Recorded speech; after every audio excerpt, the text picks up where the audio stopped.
If you clicked on this video, I assume that you either run an Instagram theme page, are looking to get into the business of Instagram theme page, or maybe you're just looking to start one or learn more about the topic in general.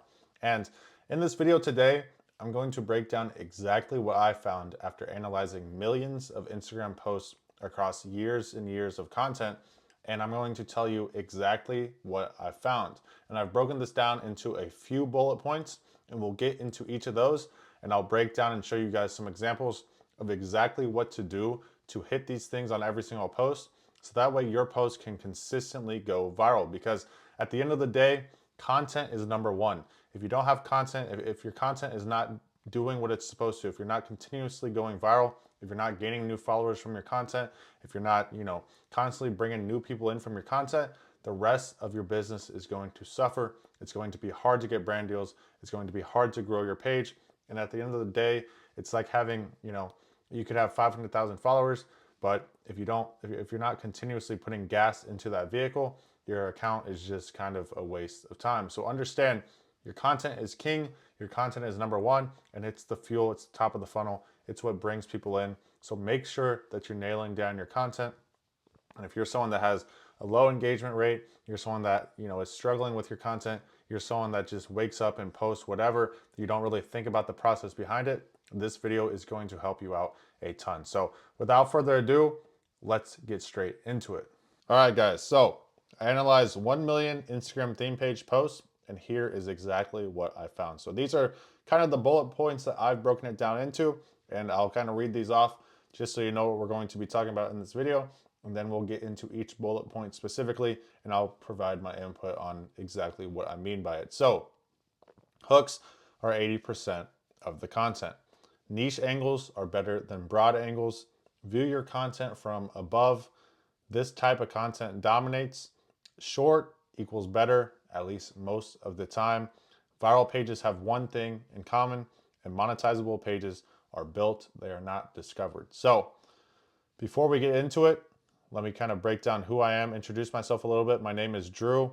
I took Instagram theme pages full-time out of college, and I'm continuously doing it, continuously buying new pages, growing new pages, and just expanding everything out. One of my biggest pages right here, Daily Athlete. We reach about 30 million people, 30 million to 50 million views a month. As you can see here, some screenshots. This is from the bonus program. You see we get paid on TikTok as well. This is a payout from one video. Here's some more bonus earnings. Here's some brand deals that we're running. So understand that, this page alone is bringing me in thousands and thousands a month and allows me to go full time. And that's not even counting into the other pages that I run. So I've also helped tons of students out, and I made my first $10,000 online while I was still in college with Instagram theme pages. And I've helped people take their pages from 0 to 100,000 followers. I've helped people monetize their pages. If they have 300,000 followers and they're not making any money from their page, I've helped them out with that. I really help along any part of the journey, and even people with no social media experience that are looking to get into the space, I've done that as well. So let's get straight into the bullet points. So number one, hooks are 80% of the content. So obviously, if the hook is failing, the rest of the content doesn't even matter at all, because the person has just simply scrolled past your video. So understand that nothing else in the video matters, nothing else in your carousel matters if your hook isn't perfect. So you need to be working consistently to perfect your hooks, whether that is studying other people's hooks, whether that is looking at the examples I provided here and trying to incorporate them into your own content. Whatever it is, you need to learn hooks if you want to do well on social media. Hooks are not titles. Hooks are pattern interruptions. So understand, it comes to videos, it could be motion, contrast, some type of emotion, or you could be doing some type of problem statement. So understand, you need to be pulling some type of emotion out of your audience, but you don't want to give away the entire post. So if you say, if the user gets everything they need from your hook or everything they need from the headline, understand they have no incentive to stay. You need to you need to pull them in a little bit, but just enough for them to be interested enough not to just scroll by, and interested enough to try to find the answer or to try to please their emotion or whatever you had kind of nudged out of them. So understand that. And the goal of a hook, it's not to explain, it's to create enough curiosity to just keep watching or to keep scrolling. And understand that as you go through carousels, each slide is, the goal of the slide is to give them a little bit more information and not repeat anything. and then continue to pull them through. So understand, like, obviously the more slides you have in a carousel the better, but sometimes less is more, and that's what we'll get into. That's another point that we're going to talk about in this video. But sometimes less is more, and that's the way to do it. So don't just put 20 slides to put 20 slides. Most creators lose at the first frame because their content looks like everything else on Instagram. So you need to do something. You need to, some way, somehow, with your words, with your visuals, with your whatever it is, whatever they're seeing first, it needs to stand out. And winning hooks, they either shock, trigger, validate, or they promise some type of transformation. And the two examples I provided here, these are both pieces of my content that I posted in the last week. So, well, this one's a little bit older than a week, but this one was posted 2 days ago, and it has 130,000 likes. And as you can see here, NFL receiving leaders after turning 40. Yes, this is the real list. So understand that this, text hook isn't necessarily crazy, right? People are going to be like, this is something that people don't ever speak about in sports media. They don't really ever talk about, receiving leaders over the age of 40. They talk about receiving leaders in general, rookie receiving leaders. They don't really talk about older receiving leaders. So that's a step in the right direction there. But on top of that, the visual is what, is what conquers here. So number one, obviously super, super high quality photo of Jerry Rice. That's huge. You want to have high quality photos all the time. But this photo right here is what got this to get 130,000 likes, because they see Tom Brady catching a football. It makes no sense. People, some of you guys probably don't understand the NFL. Tom Brady's a quarterback. It makes no sense. So it kind of triggers something in their mind.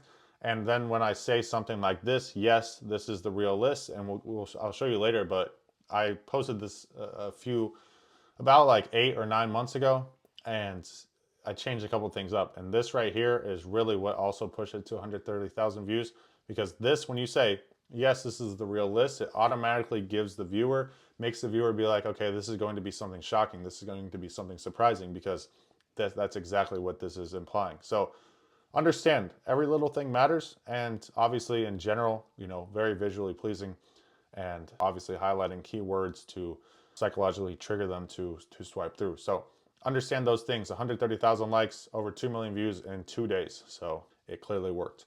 Now this, obviously you don't have to put your face in front of the camera, but it looks like, that's what I did here. And this, honestly, this background looks kind of familiar here.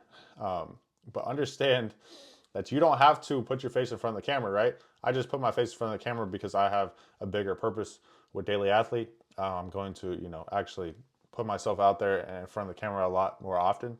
But if you can put yourself in front of the camera and pull, 103,000 likes, understand faceless content is typically easier than content where you're putting your face in front of the camera. So understand that the hook here was, Randy Moss once let a ball boy borrow his car for prom, and that same ball boy ended up becoming one of the best receivers of all time. So understand that this is shocking. Number one, calling out specific fan base, people that are fans of Randy Moss.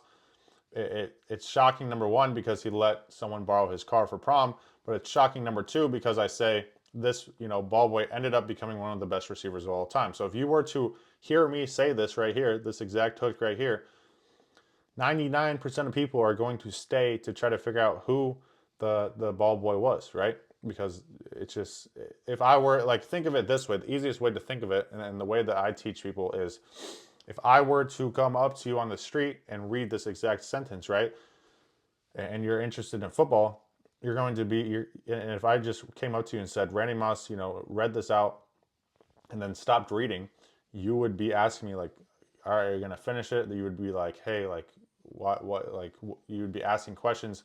You would be dying to know the answer. So that's the best way to think about hooks.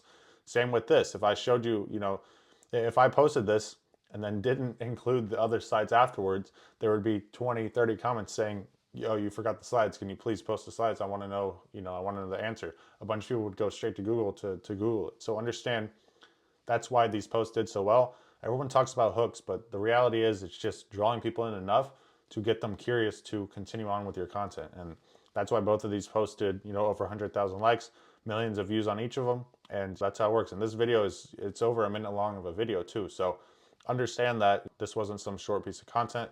This was something that drug people out the entire time. And I would say that most of it is due to the hook. So that is hooks. The next thing is niche angles are better than broad angles. And if you've watched any of my videos before, you know I preach this a lot, but it even goes deeper than what I've said in other videos. Understand that when it comes to content, your content is going to get better engagement if you have a very niche down, if your account is very niche down. So if you post sports in general, like I do, oftentimes engagement can be hit or miss.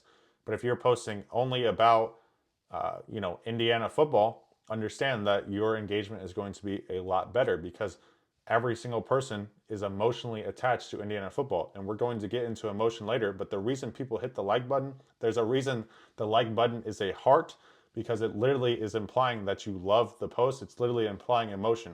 If you post something really good that gets a ton of likes, 100,000 likes, it's because you tapped into their emotion good enough to make them like it. So this video right here, you can go watch the video on my account, but the reason people like it is because the payoff at the end is so great. It's such a great payoff that people feel emotionally attached to it. And you can look at the comments, like 90% of the comments are, this is such a great story, this touched me, this made me cry. Even some people are commenting stuff like that. It's because there was an emotional payoff. So understand, that's why niche down pages, that's why niche down accounts do so much better. It's because you're actually tapping into a fan base that's emotional. And we'll get into emotions here in a second, but understand that it's not, people think emotion means sad or happy. There's tons and tons more emotion. And if you actually start to think, all right, what emotion am I pulling out of people, and try to, tap it in from an emotion like, I feel bad, into an emotion that's like, oh, I feel angry. If you can get down to the 4 core emotions the most, that's when you're going to get the most likes. And I'm getting ahead of myself here, but we'll get into emotions here in a second. So understand, that's kind of why that's why niching down does so much better. So understand that categories like fitness, sports, mindset, just overarching, they are oversaturated in a way. You can still get great results. Obviously, one of my biggest pages is in sports, but understand that the more you niche down, the better. So, angles, identity-based sub-niches are not oversaturated. So understand that your angle defines the emotional promise you give the audience, not the topic that you talk about. So, you want to make sure that you're picking a good angle, that you're really, especially if you're someone that doesn't have a page, I would highly suggest you don't just start another mindset page. You go in and you start a super niche down mindset page. So pick, a topic within mindset. If mindset's overarching, pick a topic within it and then make your entire page on that until, 3-4 months down the road, you've maxed out your audience, and then you can start to expand from there. But it's way easier to grow. That's the next point. 3 to 5 times faster because Instagram knows exactly who to push your content to. And I mean, you guys would be surprised. On my Instagram for Winning Corner, for example, all my content is about theme pages. It gets pushed to people that are interested in theme pages. And that's about as niche down as you could possibly get. So understand that people come to me worried that if I post about, if I only post about cakes, instead of baking in general, I don't know if my content's going to reach the right people. Don't worry about the algorithm. Don't underestimate the algorithm. It's going to push your content exactly to who you want to. Like, you would be so surprised. Keywords, targeting based off of who's following you. There's a million things that go into it. But if you make content about your local school and you don't tell anyone from your school to follow it, I promise you people from your school will start to get the content, just because based off what you're talking about, the captions, everything, and it knows where you're at. All these things go into it. I promise you, don't worry about niching down too much. You can never niche down too much. Just understand, the more that you niche down, if you're going super sub niche, you're going to hit a ceiling at some point. Like if you're posting about your local school, which I don't suggest at all, that's just an example. Post about your local school, you're going to cap out at 2,000, 3,000 followers, whereas, then at that point you're going to have to expand. So obviously the school example is just, off the top of my head. But angles build shareability. People share when content feels exactly like them. So once again, Indiana football, for example, the people are going to share that to their family that's also IU fans. They're going to share that to their friends from class that also IU fans. They're going to share. There's so many people and so many conversations within their life already about Indiana football. They might have had a conversation 20 minutes ago about a specific topic on IU football. Then they pull up Instagram. Boom, they see a post about IU football. They're going to go share it to their friend that they just talked about. They'd be like, hey, look, this is what we just talked about, or hey, this is, this guy disagrees with what we were saying. That's why shareability is so huge in these in the small niches. That's why likes are so high in these small niches. That's why it's so easy to grow quickly in these small niches. And chances are, if you come to my page, right, and we'll get into a post I did about IU football here later, but you come to my page and you see I'm posting about IU football, you're going to be less likely to follow me from it. Now, if my page was, you know, daily Indiana football, I would be getting, 10, 20, 30, 50 times the amount of conversions to follows as I am just being daily athlete, because a lot more people want to follow pages that are super niche down. That's just how it is. And there's tons and tons of just big sports pages like mine. I have to be doing something special to get people to follow. So understand that. The narrower the angle, excuse me, the narrower the angle, the easier it is to create viral stories. So hooks and content series. So understand, like, for example, even if you wanted to create IP in the future, right, intellectual property off of your page. So you want to launch a podcast, you want to launch this or that, it's going to be a lot easier to also expand and blow up the podcast the more niche down you are. If you want to sell a digital product, it's going to be a lot easier to sell a digital product the more niche down you are. Everything just comes easier, honestly, the more niche down that you are. So when it comes to viral stories, obviously, right, if there's a viral story about some type of specific sports team, for example, and maybe your account is based off of based off of the sports team that story is opposing, you could create a different angle on the story that's actually benefiting your team versus theirs, which all your followers are going to like and all your followers are going to be interested in, because it's a different angle than what everyone else is talking about.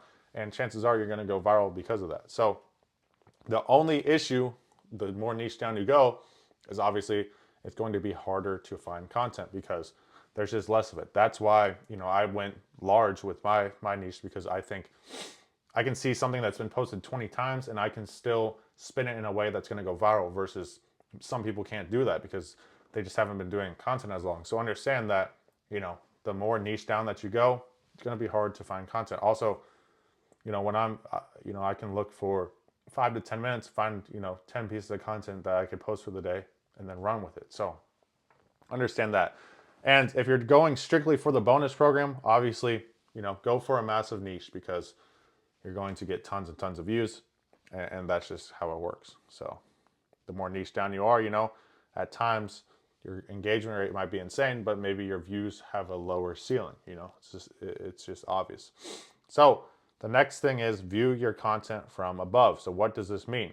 Most people create content for themselves, and understand that, most people make content decisions. This is a better way to word it. Most people make content decisions based on themselves, and they don't even think about the millions of people that could potentially see it. So understand that you need to ask yourself the question, would you actually stop on this if you saw it on your explore page?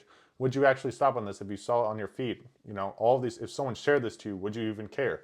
All these things matter. And understand, and you can ask yourself, would I even share this to someone? Is there any shareability to it at all? So understand that content needs to be instantly understandable with no context. There should be no overthinking. It shouldn't be, there should be no inside jokes, anything like that, unless obviously you're super niche down. And you must check, thumbnail clarity, text size, subject clarity. Is there emotional pull? And you need to check it, all at a glance, and understand that the outsider perspective prevents you from posting, good effort content. So you can no one cares how much time you put into your content. If you put 5 hours into a post, if it doesn't hit, if it doesn't have a good hook, if it's not shareable, if it's not a good story, it doesn't matter how good it looks. It doesn't matter how much time you spend on it. It doesn't matter how much effort you put in. The algorithm does not care. And someone else could have spent 30 seconds on the post, put it in tweet form and posted it, and maybe they worded things a little bit differently. Maybe they used different visuals, and they're going to get a million views, whereas you just wasted time. So understand that content that simply isn't scroll stopping is never going to work. And understand you need to start thinking about content from the explore page. As you see here, this is my content from the explore page. So once again, I took this screenshot from the computer, so it's kind of zoomed in a little bit, but understand that usually this stuff wouldn't be cut off. So understand that when you look here, like boom, there's 2 of my posts right here that are at the very top. And this right here, this is also very scroll stopping visual. This visual right here You know, it's just it portrays the entire uh, stat and everything that you need to know, but you know, it doesn't look very professional. So understand, and this one here is almost, you know, too professional. So understand that you need to view your content as if you're looking from a distance, as if you're looking over top of it, and you can see, you know, NFL receiving leaders after turning 40. You see the two pictures. It's professional, but it's not doing too much. It's not over the top like this. You can't even read the letters. You can't even read the names. You can't read anything. So this from the Explore page isn't going to get many clicks. This from the Explore page, it's going to get clicks, but it's just not super professional. Also, it tells the entire story. It tells you everything. There's no type of payoff at all for this. So, you know, you get the whole entire answer just from looking from the Explore page. So some people won't even click through to it because they've already got the answer. And then, you know, obviously, you know, see text posts and things like that. You know, they work on the Explore page, but just understand that, you know, it just doesn't look as good and it's not as monetizable. And then this, you know, no shade to whoever made this graphic or this account. I don't even remember which account I pulled it from, but you know, just post it like this, it's just never going to get clicks. And I assume that, you know, this account, I don't think they were posting this to get, you know, millions of views. They were just posting it to portray that Brock Purdy was playing today. But understand that, you know, just saying active, you know, there could be more done with this post. Like, who's going to? A lot of people aren't going to share this on their story. It doesn't look very good, and it's kind of blurry photos, things like that. So just understand, like, you know, this is the other thing. When people, if someone were to post this on their story, this is how else you guys should think about things. If someone were to post this on your story and you were scrolling through your stories, right, and one of your friends posts this on their story, the chances of you actually clicking on this post to go look at it, very little. Now, if you scroll on your story and you see a post pop up that says NFL receiving leaders after turning 40, and you see that, chances are you've now got the hook. You've now, you know, now every single person that's viewing that story is also reading the hook, getting pulled into the hook, and chances are they're going to click through to the post. So, you know, it's one thing to get shares on story, it's another thing to get people to actually click through to them. So, view your content from above. Now, this is, you know, I told you we get into emotions, and this is so important. This is how you get super good engagement. This is the key to engagement, really. Um, Viral posts always contain some type of emotional trigger: awe, anger, status, nostalgia, validation, relatability, shock is huge. Facts go viral only when wrapped in emotion, not when presented as raw information. And now, this is true, but this is also if you are, you know, if the stat or whatever is so shocking that people just can't believe that it's true, it's, you know, that's a good enough emotion in and of itself. People share emotions, not data, and sharing is 80% of viral growth, and that's, you know, very true. Theme pages that tap into identity and emotion build cult followings quickly. And then you need to ask yourself, does this post make someone feel something in the first 2 seconds or at the very end? And you need to have an emotional payoff. And here's the wheel of emotions. Every single time you post, you know, you should take a look at this. Understand that if you can get these emotions, these are, you know, then very, and to keep the theme of the video the same, these are the very niche down emotions, and these are the very unniche down emotions, and then these are the very niche down emotions. So understand, you want to try to, right, if you say something that's, you know, making people mad, and you understand that, and you are trying to do it to draw engagement, to draw comments, that's, you know, it's not necessarily a bad thing. You can post stuff that's powerful. You can post stuff that's sad. You know, sad is a huge one. It's always going to draw engagement. It's always going to draw, you know, emotional payoff. Joyful, making people happy. Positive content's always good. So you want to be trying to draw these emotions out of people in your content in any way possible, and you know, that's the best way to do it. Now, when you look at this post of mine, this post, I believe, did a few million views, tons and tons of shares. I don't know if there's the, yeah, I didn't add the stats, but This had probably over 60, 70,000 shares because it's shocking. So JJ's rating was worse than spiking every play.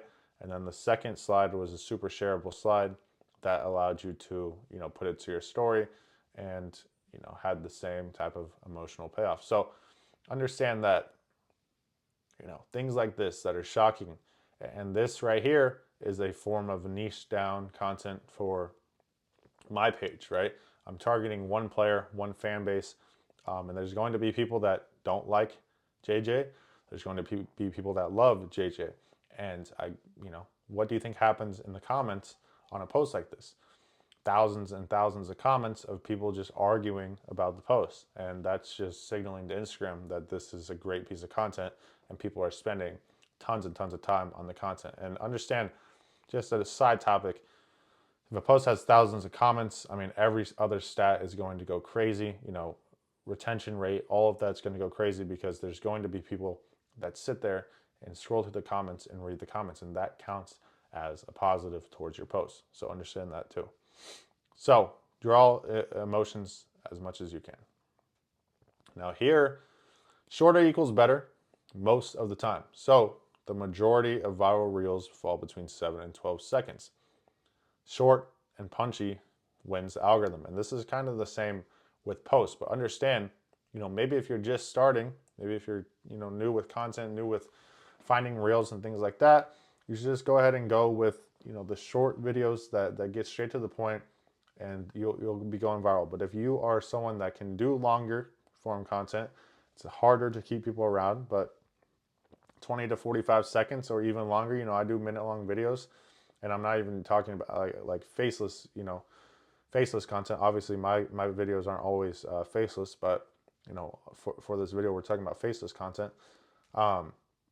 You need to understand, if you're pulling something from TikTok, if you're pulling something from Reddit, and it is a minute 30 long, is it going to work on Instagram? Well, maybe you need to cut out certain parts of the video. Maybe you need to remove parts of the video that are unnecessary, all these things, and that's going to improve the retention rate. So the perfect mix is 70% short for reach and 30% long form reels for depth and conversion. So carousels outperform reels in informational niches because swiping boosts retention. So if you're telling stories, if you're providing information and people providing some type of story or whatever it is, understand that carousels are going to outperform reels unless you can figure out how to tell stories in reels. People do AI content, things like that now, so understand that. And length doesn't matter if the pacing is off, so cut all fillers ruthlessly. So like I said, if you're pulling a minute 30 long video from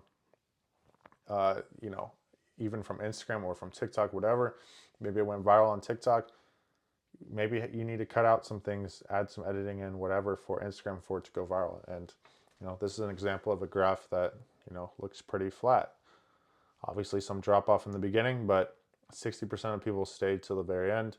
And once we got through this drop off, it's pretty steady all the way through. So that's an example of a good retention graph right there, and that's from one of my videos. So viral pages all have one thing in common: high share to like ratio. This is the number one predictor of virality. So viral content gives the viewer social currency. I need to send this to my friend, as we spoke about earlier. The most viral formats: stats, hot takes, lists, identity-based content. You won't believe this. Viral pages create content people want to share, even if they don't follow the page yet. And your goal is to engineer sendability, not just likes. So take a look at this post right here. 1.6 million views. I think this has been up for less than a week. And understand, why did this go viral? Take a look at it. I can tell you right now why it went viral. And I knew this was going to go viral from the jump.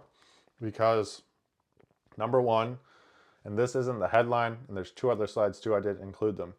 But number one, 11 5-star players, 56 4-star players versus 0 5-star players and 7 4-star players.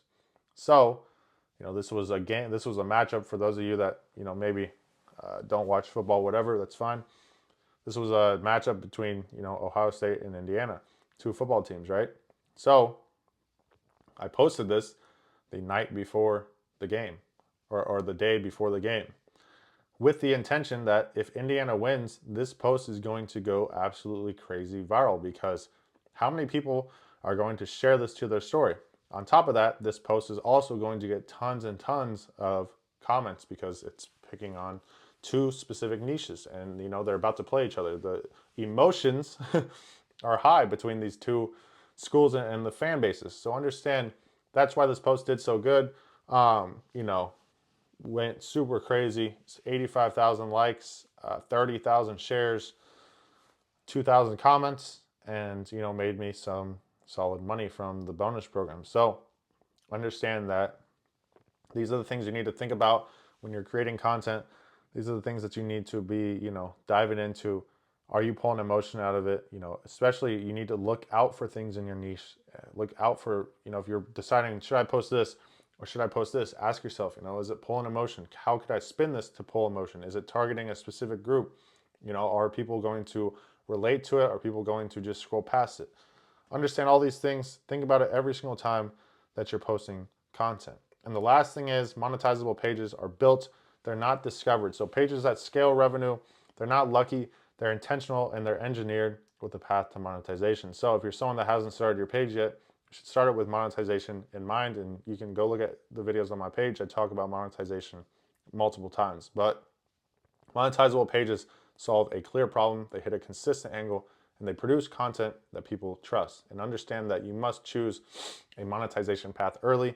Digital products, affiliate offers, brand deals, or coaching. And understand that I have an entire video on this based off of whatever your account is, which one you should choose. It was the last video I posted, actually. So go check that out after this video. And your content should lead naturally toward your paid solution. You should not be forcing it. Anyone that's just posting their digital products or telling you go buy this, understand, like, if you walked up to someone in the street and just tried to sell them something, the chances of them buying are absolutely zero. Whereas if you invited someone to whatever it is, some type of event or something, and then after you got to know the person, after you showed them some stuff, showed them some things on the topic, and then try to sell them at the end, chances of selling are higher. So the same as with content, right? You don't want to just go straight into it and try to sell. The sale should happen through your content. And understand that monetization becomes easy once the audience emotionally identifies with the page's message. And that is content, guys. And you need to be thinking about all these things every single time you post. And understand that if you are someone that's looking to start a theme page, you have no social media experience, you're looking to start a theme page, you're someone that has 100,000 followers and you can't monetize, 500,000 followers and you can't monetize, or you're someone that is, at maybe 10,000, 20,000, and you're looking to monetize and grow your page. Wherever you are at in your theme page, journey, in your theme page business, go click the link below and apply to work with me one-on-one if that's something that you're interested in. Like I said, we have a community full of theme page owners, other people that run theme pages as well. I have a bunch of videos teaching you exactly what to do, go even more in depth than this. If you thought this was in depth, the videos are even more in depth. And then I work with every single person one-on-one, and I set up your own dashboard. I have videos. If you go watch my last video, so go to the end, I show the entire dashboard, things like that. Every single client gets their own dashboard, and I don't work with 100 clients at once. I specifically do 1 to 3 clients a month to make sure that I'm getting them results. So understand, if you're interested in this, go apply at the first link below, and understand that you may get denied. I don't work with every single page. And like I said, if I'm full on clients for the month, then you might get pushed in the waiting list or whatever. But I don't do things like the other people do. I'm actually working with you one-on-one, and I'm not just selling some random course. So understand that. And also, guys, if you are interested in seeing more of my content, seeing the day-to-day process that goes on behind, theme pages, running theme pages, buying new theme pages, all of this stuff, hiring people out to run my theme pages, go follow me on Instagram at Winning Corner and check out my stories. I post 15 to 20 stories a day, going through every single thing that I do throughout the day as far as theme pages are concerned. So if you enjoyed the video, if there was some type of emotion pulled out of you, maybe you could hit the like button for me. Maybe you could subscribe.